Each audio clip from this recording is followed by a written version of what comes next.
Assalamualaikum warahmatullahi wabarakatuh. Perkenalkan, nama saya Nisa Paduna Erni, MPM 2108260030. Di sini saya akan menjelaskan tentang blefaritis.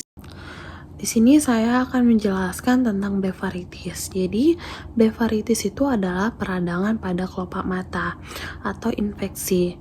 Kemudian, blefaritis ini disebabkan oleh bakteri atau parasit. Jadi, kemudian blefaritis ini terbagi dua, blefaritis anterior dan blefaritis posterior. Jadi, blefaritis anterior ini dia terjadi pada kelopak mata, kulit, dan folikel rambut, dan yang disebabkan oleh bakteri Staphylococcus. Kemudian pada blefaritis posterior, dia nanti letaknya di bagian kelopak mata dalam atau di bagian konjungtiva. Kemudian blefaritis posterior ini disebabkan oleh parasit Demodex dan disfungsi kelenjar mebum.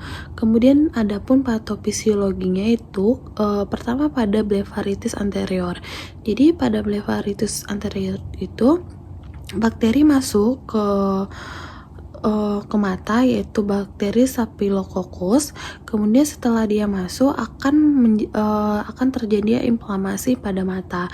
Setelah terjadinya inflamasi, makanya ada timbulnya gejala seperti radang, panas, dan hiperemis. Kemudian pada blefaritis posterior, yang pertama karena adanya peningkatan disfungsi kelenjar. Jadi karena peningkatan disfungsi kelenjar mebum yang menyebabkan bakteri itu berkumpul di daerah mata. Jadi apabila terjadinya penumpukan pada bakteri di kelopak mata, maka sekret kelenjar itu akan menumpuk, maka timbulnya gejala pada blefaritis posterior, dan akan nanti gejalanya ada darah apabila dikikis. Kemudian selanjutnya saya akan menjelaskan gejala dan tanda. Jadi pada gejala dan tanda, gejala pada blefaritis anterior yang pertama yaitu dia nanti terasa tidak nyaman, fotofobia ringan, kemudian hiperemis, kemudian adanya sekret di bagian bulu mata, kemudian rasa tidak nyaman. Selanjutnya pada blefaritis posterior, nyeri, kemudian hiperemis, kemudian adanya sekret di konjungtiva, dan apabila dibersihkan akan berdarah. Selanjutnya saya akan membahas diagnosa. Jadi bagaimana cara kita melakukan diagnosis? Yang pertama, kita melakukan anamnesis pada pasien, yang terutama dari anamnesis pribadi terlebih dahulu. Setelah kita melakukan anamnesis pribadi, kita tanyakan keluhan utama pada pasien. Jadi biasanya pada blefaritis ini keluhan utamanya itu radang pada kelopak mata, yaitu rasa tidak nyaman pada bagian kelopak mata. Kemudian setelah kita tanya keluhan utama, kita tanya penyebabnya, terus kapan terjadinya. Setelah udah kita dapat informasi semuanya, baru kita masuk ke bagian pemeriksaan pemeriksaan fisik. Jadi pada bagian pemeriksaan fisik ini, yang pertama kita melakukan vital sign terlebih dahulu, yaitu dari tekanan darah, denyut nadi, pernapasan, dan suhu tubuh.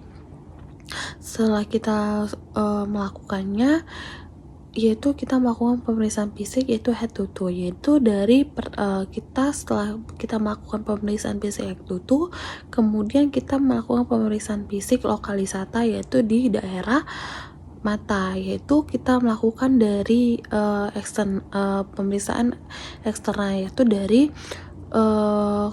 alis mata, kelopak mata, kemudian bulu mata, sampai pupil, sklera, kita periksa semua. Setelah kita periksa pemeriksa lokalisata, kita lakukan pemeriksaan visus pada pasien. Jadi pada pemeriksaan visus pada pasien blefaritis, nanti hasilnya akan didapatin pisus normal. Kemudian setelah kita melakukan semuanya, pada pemeriksaan pada pasien blefaritis ini tidak adanya pemeriksaan penunjang. Jadi kita tidak usah menyuruh pasiennya untuk melakukan pemeriksaan penunjang. Jadi setelah kita melakukan semuanya, setelah kita melakukan semuanya, kita mengasihkan tata laksana pada pasien. Jadi apabila pasiennya terkena blefaritis anterior, kita kasih chloramphenicol yang salep yang 2%, disalep sehari 3 kali. Kemudian kalau apabila dia terkenanya blefaritis posterior, kita kasih chloramphenicol yang 1%. Jadi ditetesin itu sebanyak 3 kali, jangan 1 tetes, 3 tetes. Jadi setelah kita tata laksana, kemudian kita edukasi kepada pasien. Yang pertama, sebelum memberikan salep atau tetes mata, bersihkan dulu sekret-sekret yang ada dengan tangan yang sudah bersih atau tangan yang sudah dicuci. Setelah itu kompres dengan air hangat dan minum obat teratur. Mungkin itu aja. Setelah itu kita bilang kepada pasien, yaitu prognosisnya ini yaitu sangat baik apabila dilakukan minum obat teratur. Mungkin itu yang bisa kita sampaikan. Setelah itu selanjutnya saya akan menunjukkan referensi saya. Ini referensi yang saya gunakan, lebih dan kurangnya saya mohon maaf. Wassalamualaikum warahmatullahi wabarakatuh.